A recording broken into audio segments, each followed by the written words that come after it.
नमस्ते. आज आपण मेथीची सुकी भाजी बनवणार आहोत. त्याच्यासाठी मी एका कढईमध्ये तेल घेतलेलं आहे आणि थोडीशी मोहरी टाकून घेतलेली आहे.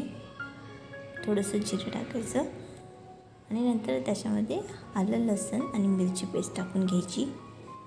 कारण हिरवी मिरचीचीच भी मोकळं छान लागतं. मेथीचं मोकळं करण्यासाठी हिरवी मिरचीच वापरायची.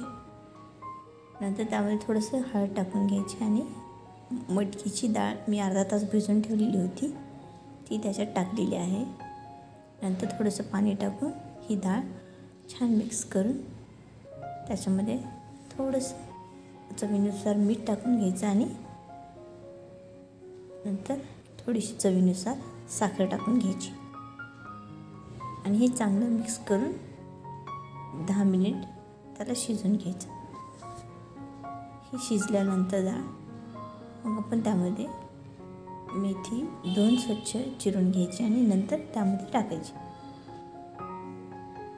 शिजताना टाकायची नाही, नंतर टाकायची ती मेथी, कारण मेथीची चव खूप छान लागते.